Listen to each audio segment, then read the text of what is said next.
History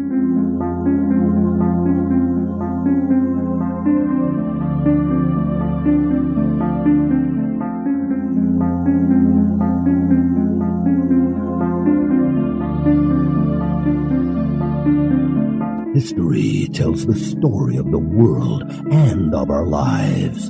Sometimes that history goes bump in the night.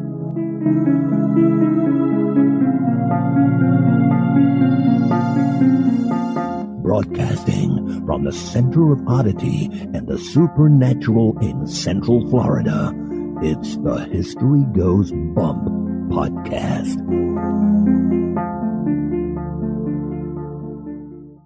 Hello, you spooktacular people. Welcome to this 520th episode of the History Goes Bump podcast. Ghost Tours for the Theater of the Mind. I am your host, Diane.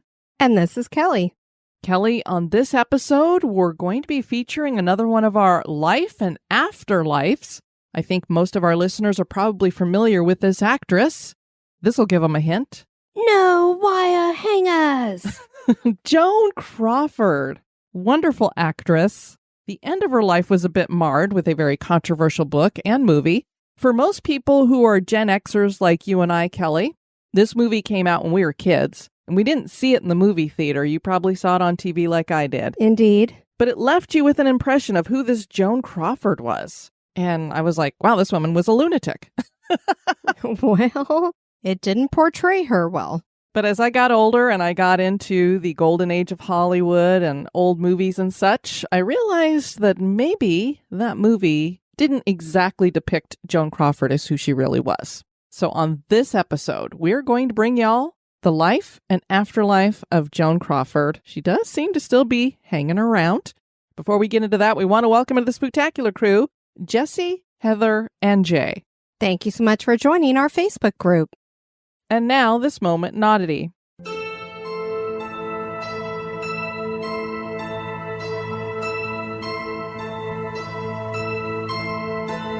Monsieur Mange 2 was Michel Lotito's entertainment name, which translated to English means Mr. Eat-All.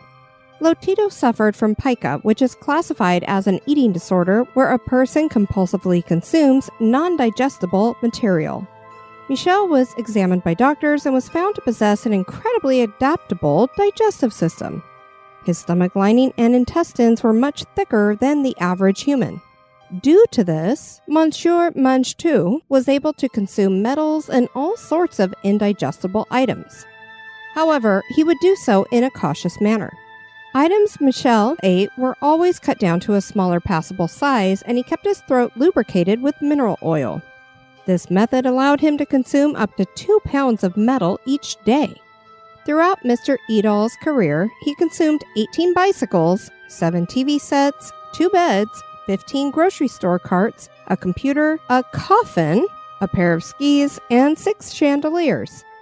His entertainment career culminated in eating a whole Cessna 150 airplane. It did take him 2 years to consume the entire plane. But regardless, that is pretty impressive. Unfortunately, Lotito died of natural causes at the age of 57. Really? Was it natural causes or was it eating all that metal? That's what was stated. But one thing is for sure, Michel's consuming of a whole Cessna airplane certainly is odd.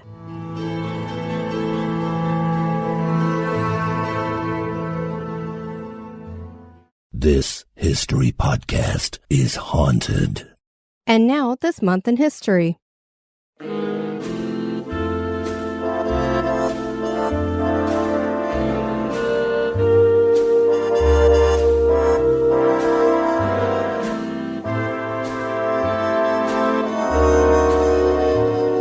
the month of January on the 15th in 1943, the Pentagon building was dedicated.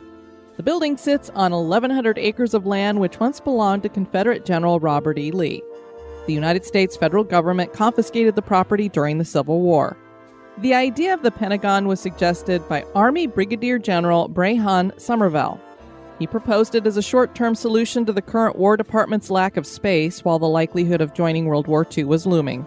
Plans for the building were to utilize it for a hospital, office, or warehouse after the culmination of World War II. The shape of the structure was said to have been designed due to the bordering of 5 adjacent roadways. The Pentagon was completed in 16 months using 435,000 yards of concrete, 43,000 tons of steel, and 680,000 tons of sand and gravel. After World War II, officials determined that there was a justified need to retain a large military defense office. As such, the Pentagon continues to operate as a military command center to this day.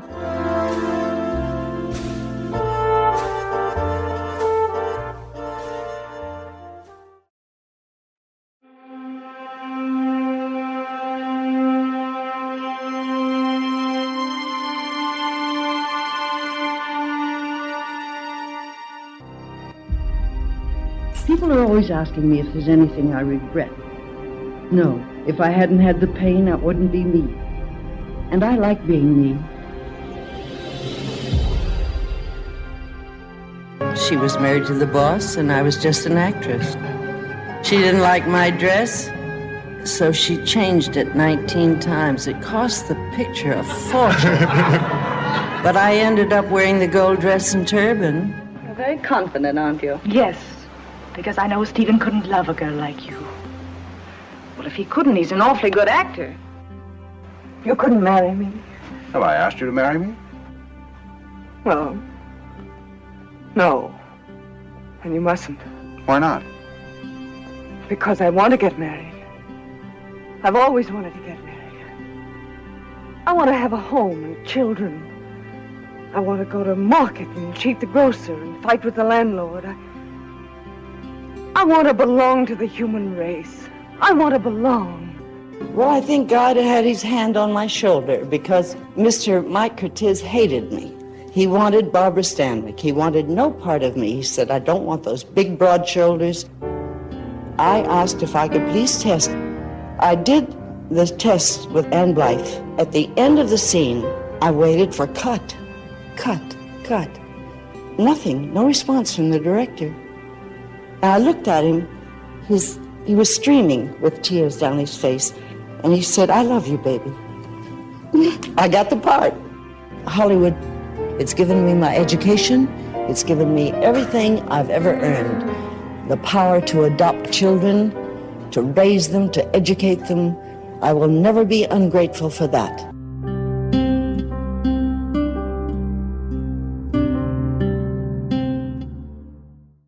Joan Crawford was an icon of the golden age of Hollywood. Her dramatic looks and stunning ability to take on any character made her a highly sought-after actress. The actress's reputation was marred, though, after her death when one of her adoptive daughters wrote a scathing memoir that became a movie depicting Crawford as a horrible mother who was mentally unstable and abusive. On this episode, we will journey through the life of Crawford, a life that was very complicated. And perhaps this is why there are rumors that Crawford's spirit might still be among us.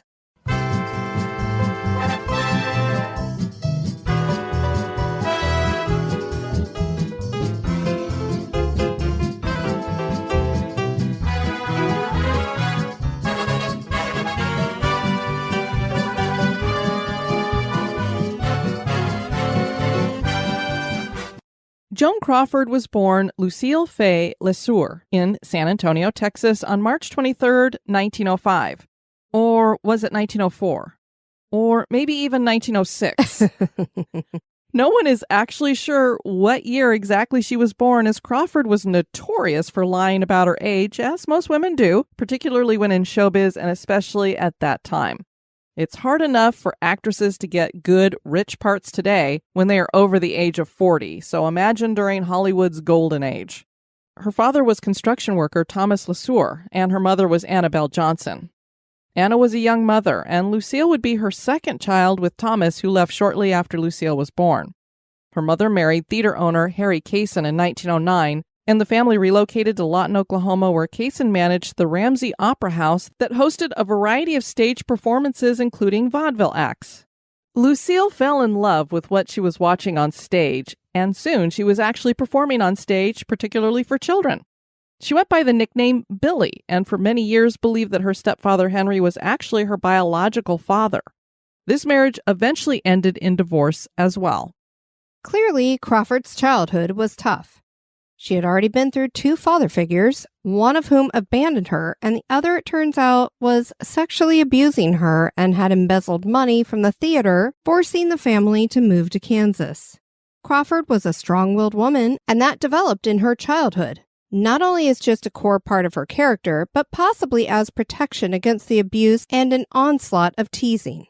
Her clothes were homemade, and kids made fun of her at the private schools she attended.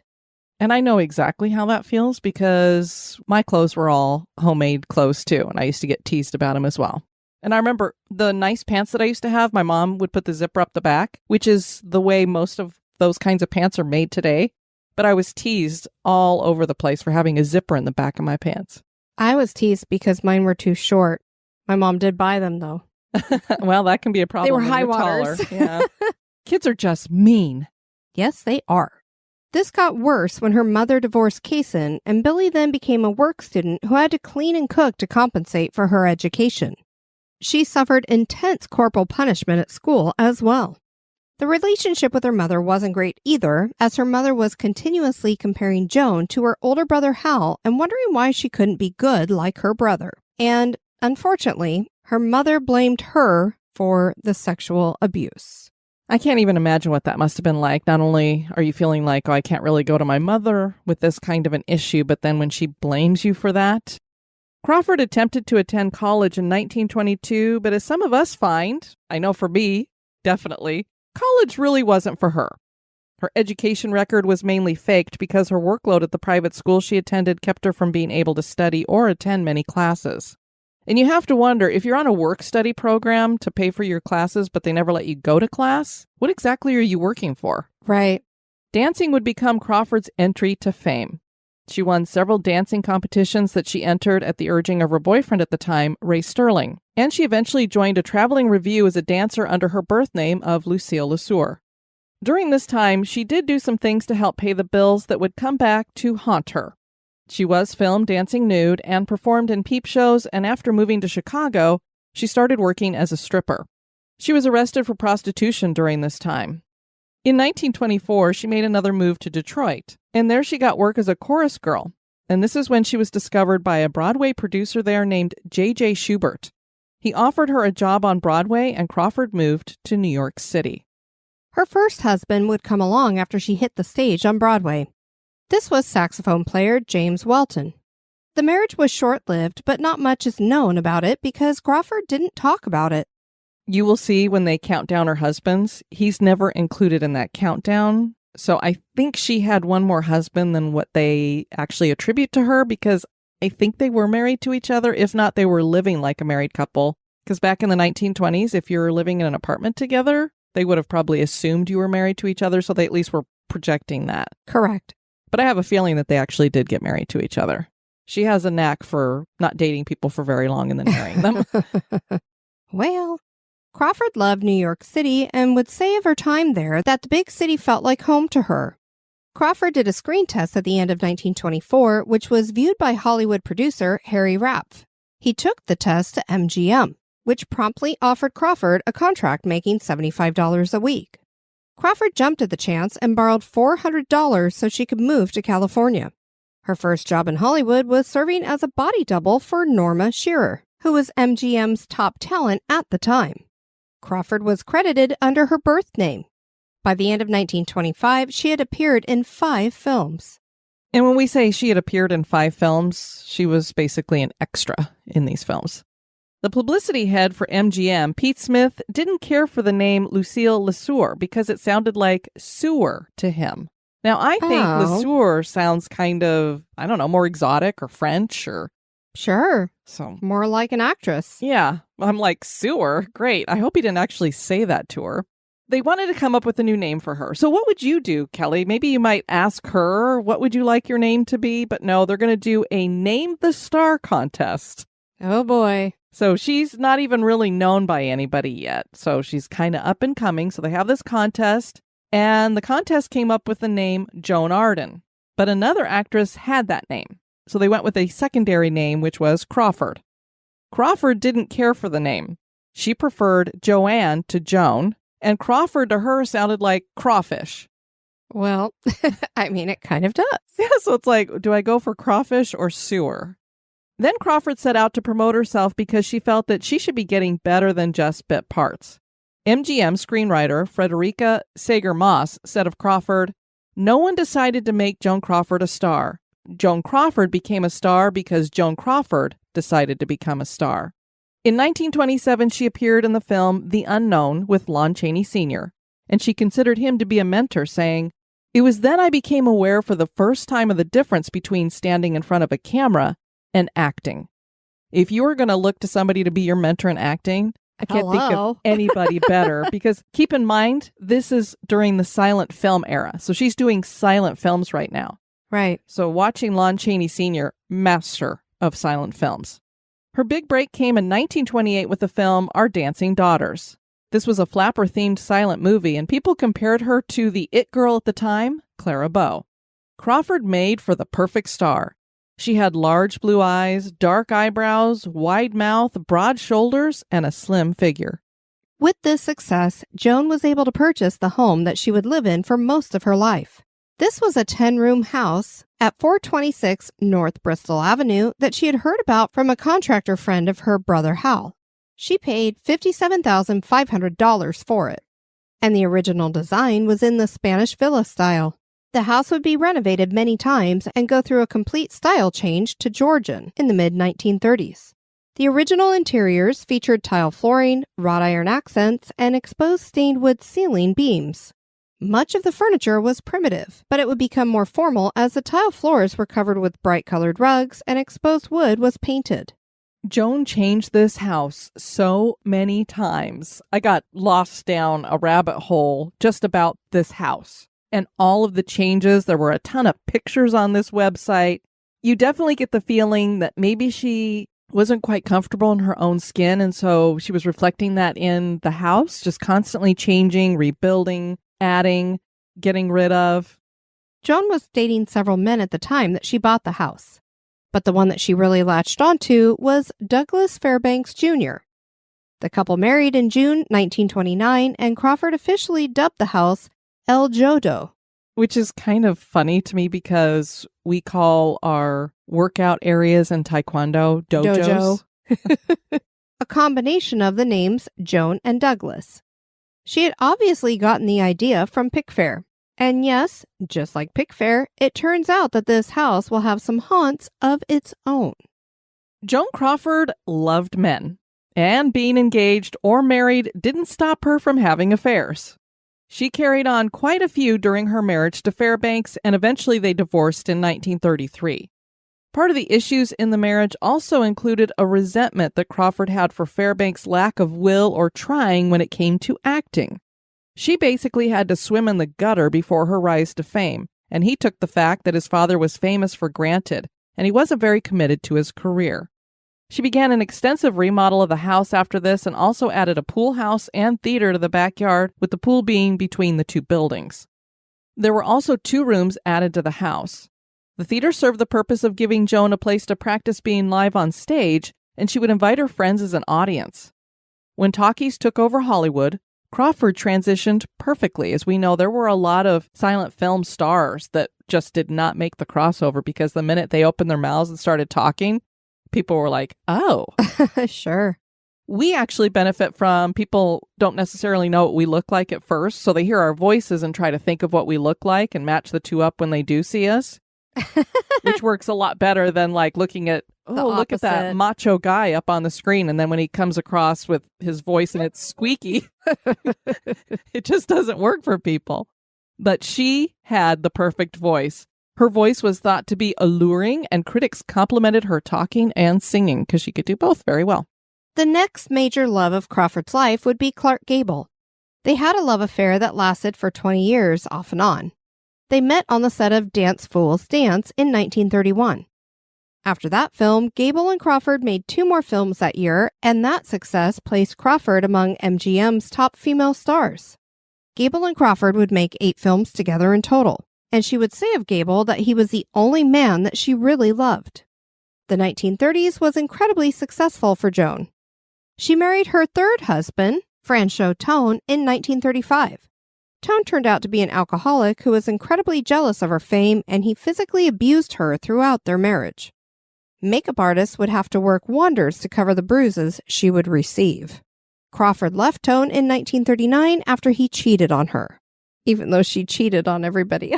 Yeah, I do find it a little bit ironic that that's the reason why she left. Maybe it was an excuse that she gave people, because I can't imagine staying with a man who's beating you like that. I mean, I know that women do it a lot, but... Well, and especially at that time, being a battered yeah, she didn't want people to know. Yeah, it was usually hidden at that time. The Hollywood Reporter released an ad in 1938 that declared Joan Crawford box office poison, along with other female stars like Katharine Hepburn, Marlene Dietrich, Mae West, and Greta Garbo. Can you imagine putting those actresses' names on box office poison? Don't go watch them? Not at all. The list was put together by the president of the Independent Theater Owners Association of America, Harry Brandt. And his reasoning behind doing this was that these actresses were making more money than they were worth, as reflected by ticket sales.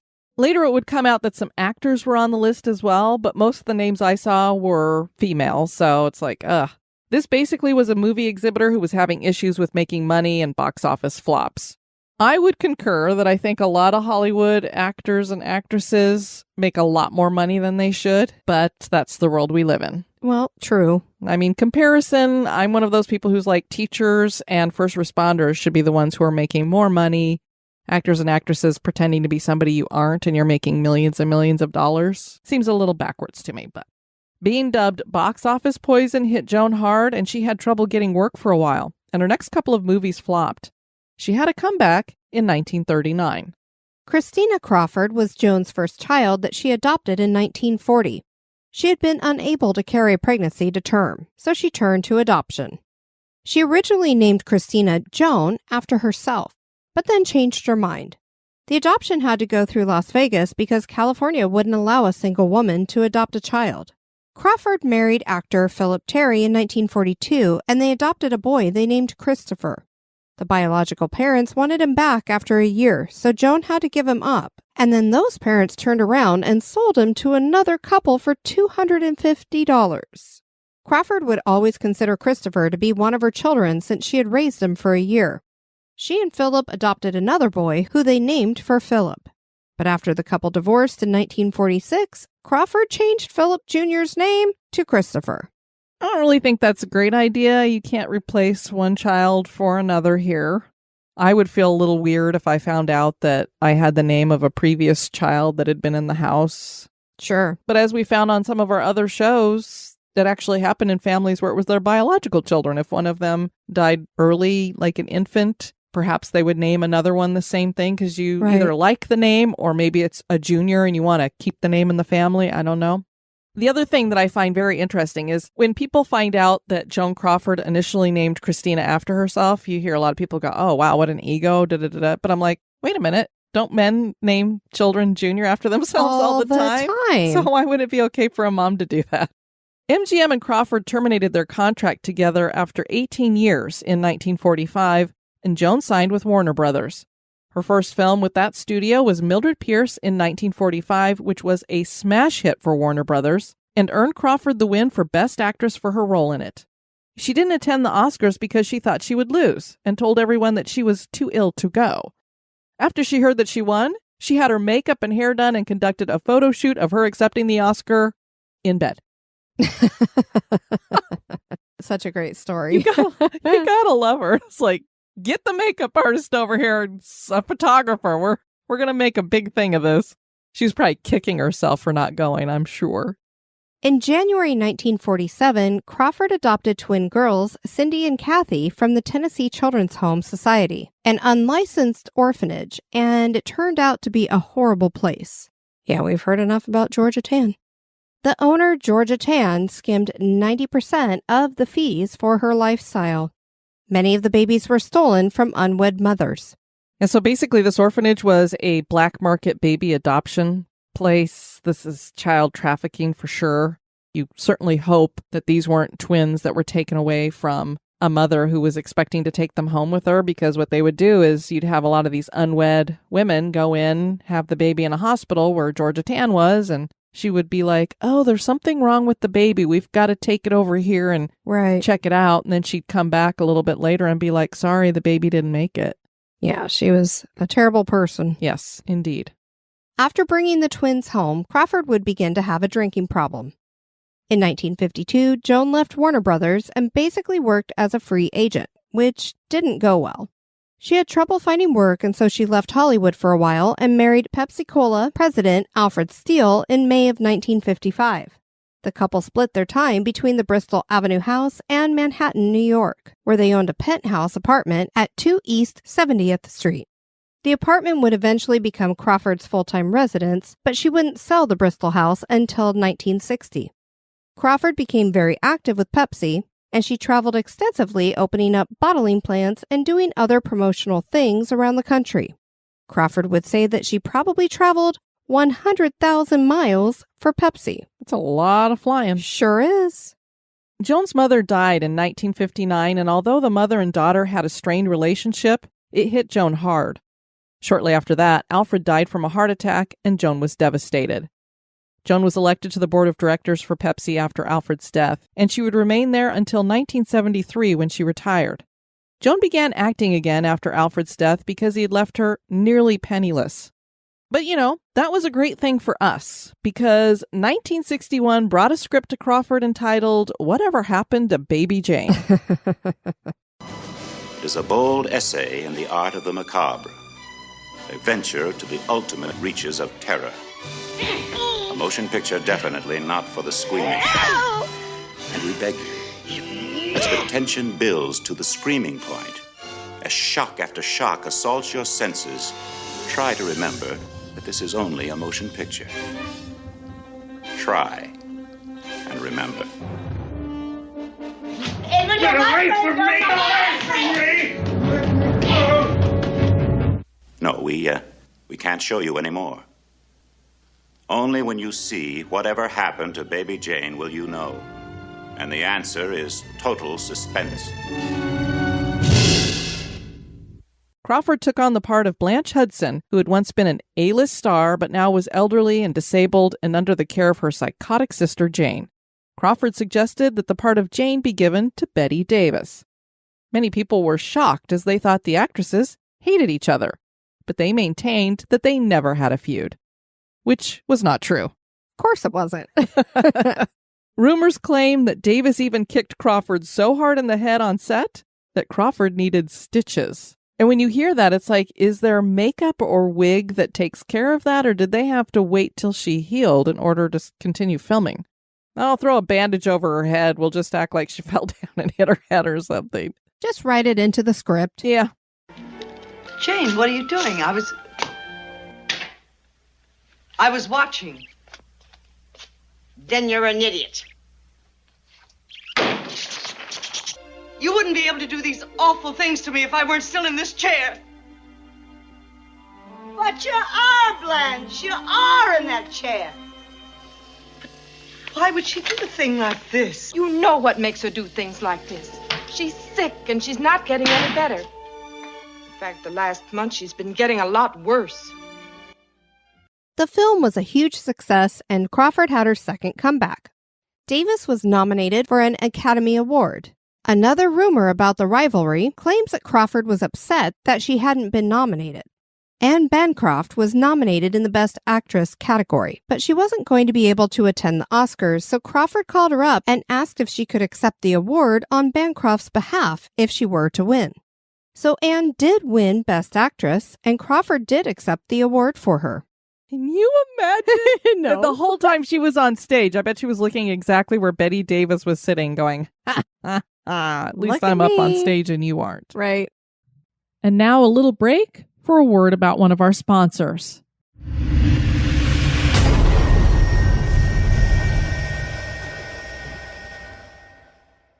Susan Sarandon and Jessica Lange starred in the FX docudrama entitled Feud in 2017, which was inspired by the purported feud between the women. Creator Ryan Murphy had interviewed Bette Davis for 4 hours back in 1989, and he said it was clear that Davis hated Crawford, but that she greatly respected her talent. You have to wonder why Joan Crawford would suggest Bette Davis to star opposite her. Clearly, she knew this was a great part. If you get the right actress in there, she's probably going to get nominated for an Academy Award. Did she do it because she really felt that Bette Davis would be the best person for that part?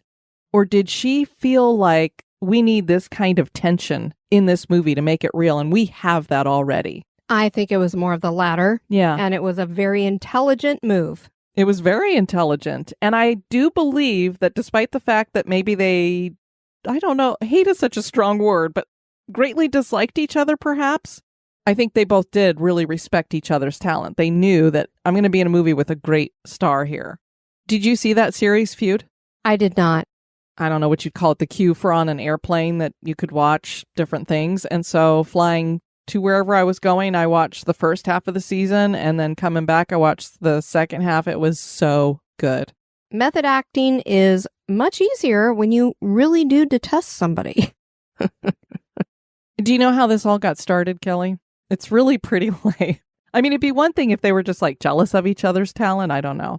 Crawford began her on-screen career at a younger age than Davis and was already an established star by the time Davis moved to Hollywood in 1930. Davis had reached this pivotal point in her career in 1933. She was going to be the star in this comedy called Ex-Lady. It was going to be the first movie to feature her name above the title. So this is like, wow. I've reached the big time. You've made it. It should be blasted all over Hollywood. This should be what everyone is talking about. But that darn Joan Crawford is getting divorced. So do you know it was at the top of the newspapers and everything? That was it. Crawford and Douglas Fairbanks Jr. were getting divorced, and that made the big news. And it was like Bette Davis never forgave her for that. I have a feeling there were some other things going on there, but that's what people say started the whole thing. Kelly, did you watch the old Night Gallery? I did. I did too. Loved it. We're sure many of our listeners have seen it and love it as well. Crawford appeared in the 1969 film that served as the pilot for the series. So before the series started, there was this movie. And do you know who directed it? Well, I did just read the line. Are you cheating? I'll let you, but I'll let you continue. Steven Spielberg was the director. Indeed. So very cool. It was the first film he directed a star of that caliber. So can you imagine? He got to pretty exciting. Direct Joan Crawford. Yeah. Joan was presented the Cecil B. DeMille Award at the Golden Globes in 1970. Crawford would act for the last time in 1972 on a television episode of The Sixth Sense. Her last public appearance was on April 8th, 1973 at a sold-out event at Town Hall in Manhattan, New York, presenting John Springer's series Legendary Ladies. A series of clips from Crawford's screen career were shared, and then she did a question and answer afterward. I would have given anything to be there. No kidding. I mean, we would have maybe been in diapers, but... Yes, I might have just been out of diapers. Joan moved to a smaller apartment, made an appearance at a book party in 1974, and things went south. By 1977, she was too weak to care for her Shih Tzu dog, and she gave her away. 4 days later, on May 10th, 1977, she had a massive heart attack and passed in her apartment in New York City. She was reported to be 69 years old, but was probably closer to 73. I think 1904 is her real birth date. I've seen a lot more often 1905 used, but since 1904 has been put out there and there's no way she would have ever put that out there, I have a feeling that's probably when she was born. So she probably was 73. Joan's funeral was held at Campbell Funeral Home in New York. Her will left $77,500 to both twins, Cindy and Kathy, and Christina and Christopher were both disinherited. The will said, "It is my intention to make no provision herein for my son Christopher or my daughter Christina for reasons which are well known to them." The two challenged the will and received a $55,000 settlement. Crawford was buried at Ferncliff Cemetery and Mausoleum. But that was not the end of Joan Crawford's legacy or time here on this dimension. The next major stop on the Joan Crawford timeline would have to be the movie Mommy Dearest. For listeners who are our age, meaning you grew up in the 1980s, you more than likely watched this movie or heard about it. Kelly, most Gen Xers like us probably watched this movie in their youth, Mommy Dearest, and what's the thing that we remember from that the most? No wire hangers! I mean, you watch that movie and you're like, wow, this woman does not like wire hangers. A little bit cuckoo. Who is she? The 1981 movie was based on the 1978 controversial tell-all written by Christina Crawford. And really, this was a thing all of us kids were talking about back then, too. When you saw that movie, you were talking about it. I remembered it. It was Christina's revenge on her mother for leaving her out of the will. The book depicted Joan as an alcoholic who was cruel and unbalanced. Joan's friends all denounced the book as fiction and lies, and even her rival, Betty Davis, said, "I was not Miss Crawford's biggest fan." Clearly not. Apparently, yes. But wisecracks to the contrary, I did and still do respect her talent. What she did not deserve was that detestable book written by her daughter. I've forgotten her name. Horrible. You can just imagine going, I've forgotten whatever her name is. But yep. Horrible. Cindy and Kathy Crawford also said that the book was all lies. Joan was known to be a strict mother and could be controlling, but the stories of beatings were over the top. The movie sensationalized the claims in the book even more, to the point that the movie came across as campy and over the top, with Faye Dunaway's performance remembered as overblown rather than Oscar-worthy. Faye Dunaway was an obvious pick to play Joan. Crawford herself had said, "Of all the actresses, to me, only Faye Dunaway has the talent and the class and the courage it takes to make a real star." Dunaway felt that she was the only one brave enough to take on the role. The general sentiment in the industry was that anyone who played Christina's version of Crawford would pay a price for taking on one of Hollywood's greatest legends. When Roger Ebert saw Dunaway in her makeup on the set, he said, "My God, she looks just like Joan Crawford." She did. Yep. The makeup took 7 hours to apply, and the makeup artist, Lee Herman, used a Q-tip to cross-reference Dunaway's face with Crawford's. The resemblance was spooky. But that wasn't all that was spooky about the set of the movie. There are claims that Joan Crawford haunted the set. Dunaway's behavior became increasingly more erratic during production, and some people wondered if she was a woman possessed. At the time, Dunaway was caring for her infant son, and people thought perhaps the pressure and sleep deprivation were getting to her. Dunaway wrote in her memoir, Looking for Gatsby, that, quote, "A week into production, the role really began troubling me. It's difficult to spend the day inside a character that is so dark and not easy to shed the emotions, like the costumes and makeup, at the end of the day. At night, I would go home and feel Crawford in the room with me, this tragic, haunted soul just hanging around." She describes a, quote, "chilly presence, a coming in and sitting on the window ledge sort of thing." So it's not just her saying, it feels like her spirit is with me just because I've been her all day. It's like I can't get rid of this thing, like it was something outside of her. She legitimately thought that the ghost was hanging out at her house with her. Yeah, clearly. One of the weird things that happened on the set was that Dunaway suddenly lost her voice during a screaming scene. Yes, that scene about the wire hangers. People had said that Dunaway's performance had made it seem as though Crawford had loaned her voice to Faye for 12 weeks. There was speculation that this was Crawford taking back her voice during a scene that she didn't particularly like. An entire reel of film also came out completely blank, and no one knew why. And some of Crawford's gowns went missing. Nobody's wearing my clothes. You can just imagine. Maybe they put them on wire hangers. I don't know. Maybe. The movie opened to horrible reviews and audiences erupting into raucous laughter. Perhaps the influence of Crawford's ghost had an effect.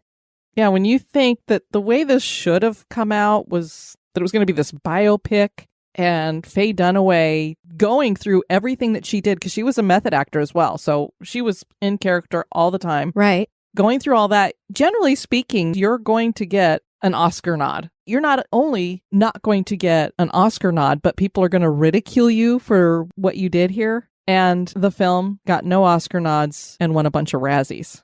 But that's not the only thing that had some haunting going on here. The Bristol house was said to be haunted as well. Crawford sold it to actor Donald O'Connor in 1960. He did some extensive renovations and in 1975 sold the property to investor Gary Berwin. He sold the house to actor-producer Anthony Newley. The house was sold again in June of 1981 to Texas developers Robert and Nancy Crow. The couple divorced in 1984 and Nancy got the house. There was a slight fire on the second floor that did a bit of damage that was quickly repaired. Crow sold the house, and keep this in mind that there was this fire. Crow sold the house in 1996 for over $1.5 million, and the new owner divided the property into 2 parcels, and the part towards the back of the property was sold, and a house was built on it in 2011. The pool house and theater that had been there before were demolished. It is believed that the owner that Crow sold it to is still the current owner. I'm not totally positive on that, but I think that's the case. And we're left to wonder if that owner has experienced anything, but that's not the case in regards to the time when Crawford lived there. Brad and Sherry Steiger were experts on the unexplained and conducted a lot of paranormal investigations and research. And Brad has written about 1 million books. I have a couple of them myself. Joan Crawford's house was one of the places they wrote about in their 1990 book, Hollywood and the Supernatural. They approached Christina to ask her about rumors of hauntings at the Bristol house, and she seemed surprised that they had heard about the weird activity.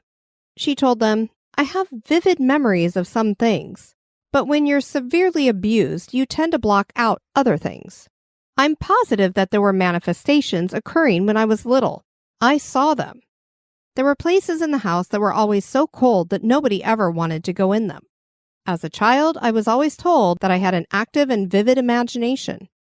I was always scared by things, but people just told me that I had an active imagination. Years later, I thought, oh well, maybe that was good to have an active imagination, and I became a writer because of that." But as a child, I saw things in the house. There was, of course, no context or framework in which to put what I saw and felt. I had nobody to speak to about the occurrences. Anytime I would become extremely frightened and would get out of my bed to try and find somebody, I was always treated as though I were just being a bad child that didn't want to go to sleep. I always expressed my fear to my mother because it was she that I went to find to help me, because I would be very upset and I'd be crying. I used to have terrible nightmares and that kind of thing, but a lot of it had to do with the fact that I saw things in the night. So the solution to that finally was just to leave the lights on everywhere. One of the things I saw seemed like an apparition of a child or children, but as I said, I may have blotted out a lot. The Steigers wrote, quote, "Christina told us she had not been back to the house since she was 17. Christina recalled her last day there. I remember the woman who had taken care of me and my 2 younger sisters since I was 4 years old, just watching me, without saying a word. I was going from room to room in the house without saying anything, just standing in the middle of each room, then going on to the next one. She finally asked me what I was doing. I told her that I would never see this house again. Therefore, I was saying goodbye to it. Many years after I had left, we met again. She was now an elderly woman and had retired. We always had been quite close. She told me she had always remembered the look on my face when I said my goodbyes to the house. It seemed a strange thing to do, to say, I'll never see this house again, when at that time there was absolutely no inkling of the house being sold. In fact, it was not sold for another 2.5 to 3 years, and indeed, I have never been back. I'm not sure what was going on here, what could be haunting it, especially if she sees a child. I don't know what was on the property before that, so I don't know. And then, of course, some people wonder if a spirit is haunting an actual person rather than a house. Was there something about the way that Crawford grew up? It's almost as if, this is a really interesting thing that I'm going to say out loud, wonder, her child spirit seemed to be broken as a child. You know, she never really got to be a kid. And it's almost like, is that something that could break off from you and be in the house haunting? And follow you around? Yeah, that it was actually Joan Crawford, part of her spirit, that never got to live the way that, you know, a child would want to live. A child should be able to. And so it was doing that there at a house where she clearly must have been comfortable. She spent a great deal of her life there. I don't know. Could be. Just makes you wonder, because where did this come from? At the time of the interview, Christina had heard that the current owners of the house had called in the Reverend Rosalind Bruyere of the Healing Light Center to work with the house. The Steigers wrote that Christina said, Rosalind described what she had seen in the house when she went there.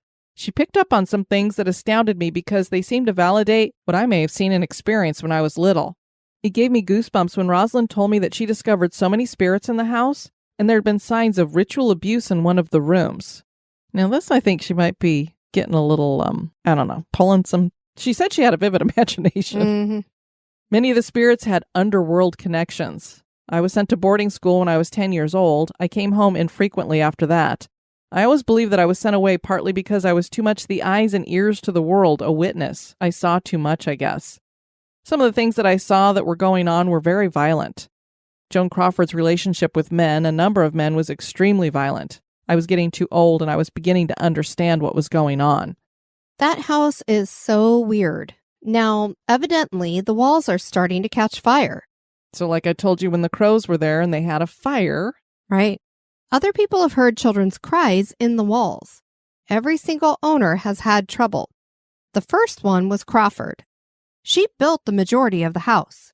It was a small cottage when she bought it, but most of the house she built. She sold it to Donald O'Connor, who sold it to the Anthony Newleys. They sold it, I think, to the current owner, who is a friend of the Reverend Rosalind Bruyere, and they asked her to work on the house. Every single family that has lived in that house has had horrible things happen. Illnesses, alcoholism, addictions, relationship problems, and now, evidently, with the current owner, the walls are breaking out in flames. I've heard that in particular, it's the wall that was behind Crawford's bed. Wow, that's pretty crazy that the wall is catching fire in Crawford's bedroom. Where's my electrician? Let me bring him in.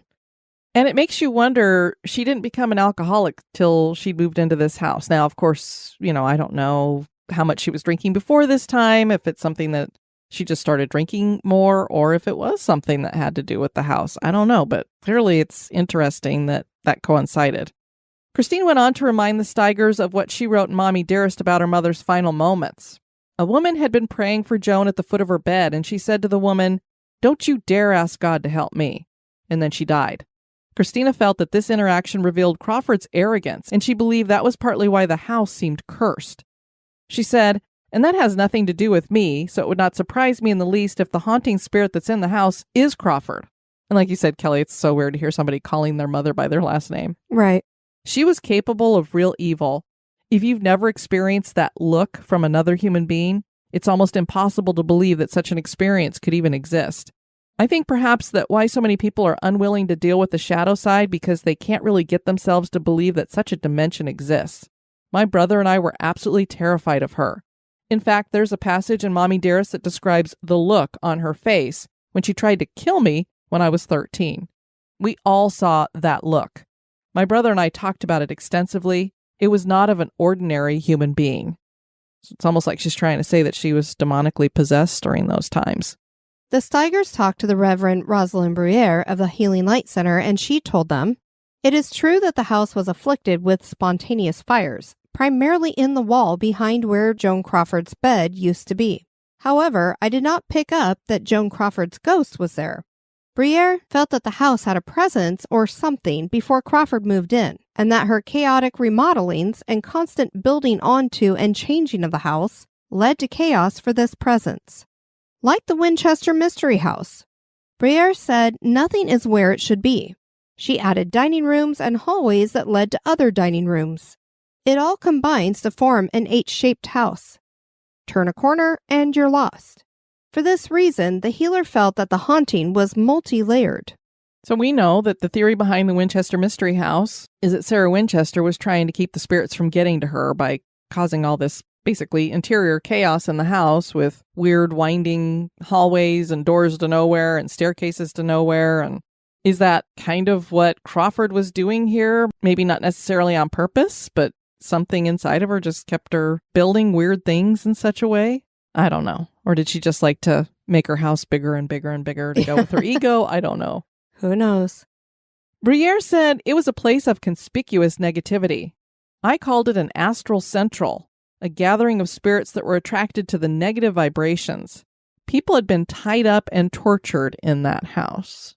I mean, are you sure about that? I picked up on gangland figures, corrupt politicians. There's an area in the house where a child, not Christina, had been tortured and molested. Terrible things went on in that house. Once, the Beverly Hills Fire Department spent 4 days there attempting to solve the mystery of the spontaneous fires that would break out on the walls. I feel the spirits were trying to burn the house down to protect some horrible secret. There's something hidden there. I'm certain that there are bodies buried in that basement. The healer claimed to have cleared the house. So maybe that's why we don't hear about hauntings at Joan Crawford's house anymore. But wow, that's some crazy stories. Because it's a lot of allegations. If we're going to believe that, then I have to believe that these parties were going on when Joan Crawford was living there. So she was hosting these. What? I mean, was she having black mass rituals and they were doing satanic ritual abuse on children there? The Steigers decided to visit the house for themselves, and they wrote, "When we, authors Brad and Sherry, visited the former Crawford home in the early 1990s, the current owners graciously allowed us to enter to film a segment for an HBO special on Haunted Hollywood. The couple told us that they had experienced some mysterious pyrotechnic phenomena and had witnessed quite a number of apparitions of quite a wide variety of entities in various parts of the home. The couple said that the small cottage next to the swimming pool very often seemed to be the center of haunting phenomena. We kept in touch with the couple for quite some time. It was not long after we had filmed in the Crawford home that they decided to move. We have no comment from them whether or not it was because of any haunting phenomena." There's this ghost box session that I ran across on YouTube, supposedly with Joan Crawford's spirit. There was an interesting exchange. It was this woman who was doing it, and she was in a park. I have no idea if she was near, like, Crawford's home, if she was near her grave in a cemetery. I don't know where she was doing this, because really all you could hear was, like, the audio, which wasn't great. But there was an interesting exchange where the woman asking the questions asked, "I hope this isn't too sensitive of a subject, but your daughter Christina wrote a very controversial," and then all of a sudden she gets interrupted by a voice that asks, "What has she done?" And you could tell it was a female. It was very assertive. So it was kind of like, "Your daughter Christina wrote a very controversial, what has she done?" Interesting. Tell all memoir that you probably know about. How did you feel about that? Were you upset, and are you still upset? And then you hear a voice say, "Now what have you done?" So it's almost like she's like, "What has she done?" And then it said again, "Now what have you done?" The woman asked if she had seen Betty Davis on the other side, and what sounded like a male voice seemed to be asking who Betty Davis was. And the voice asking that question, the Betty Davis part, was very clear. So I was like, she's definitely talking with something intelligent, because it repeated back the Betty Davis name. But I thought it was interesting that it sounded kind of male, although Joan Crawford could have a deeper voice too. True.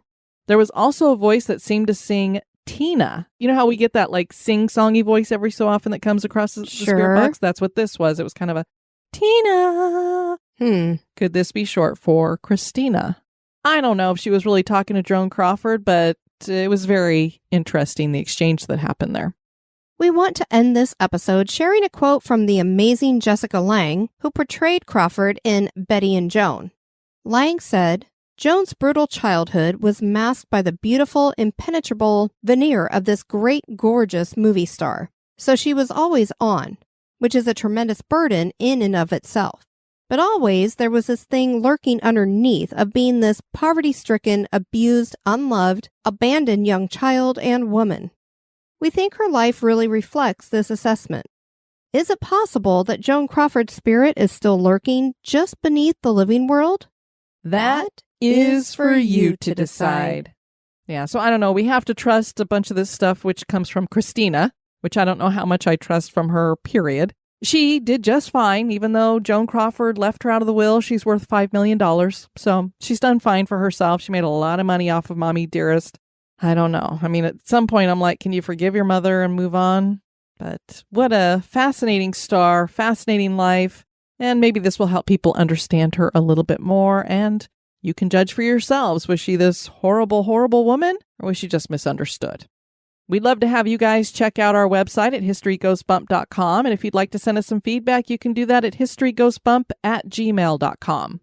We want to thank you guys for joining us for this episode. I've been your host, Diane. And this has been Kelly. You take care now. Bye-bye. Bye-bye. This episode is brought to you by our executive producers. Join me in the cemetery by becoming an executive producer. You can join on Patreon or PayPal. Check out the Support the Show tab on the website for more information.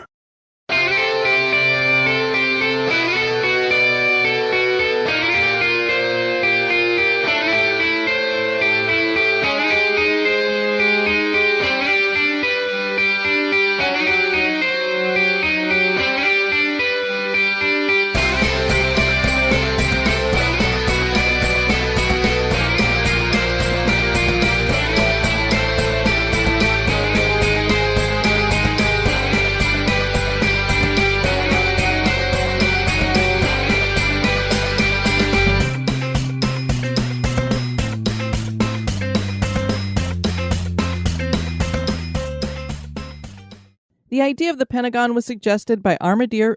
Armadier is supposed to be brigadier, and I'm like, army and brigadier together. Oh my It's an God. armadillo. Armadier. Oh my gosh.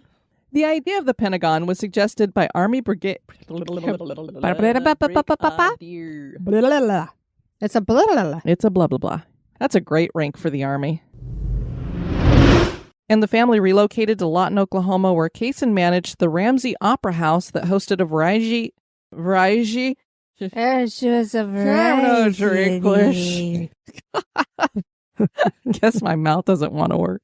I swear I'm not drinking while we're doing this. The Hollywood Reporter released an ad in 1938 that declared drone. It's drone. See too many of those delivering Walmart packages these days. Can you imagine a drone that has eyebrows like Joan Crawford? Whoa, look at that. That thing's got some fuzz above its little lens. You're terrible. Good grief. She had some eyebrows, man. I wish I had eyebrows that are dark and thick like that. I kind of do. I got to trim mine. Well, you do, but you don't have them right now because you keep them trimmed up. But you could look like Joan Crawford if you wanted to, Kelly. She had trouble finding work, and so she left Hollywood for a while and married Pepsi Coley. Coley? Pepsi Coley. Pepsi Coley. It's your Pepsi Coley.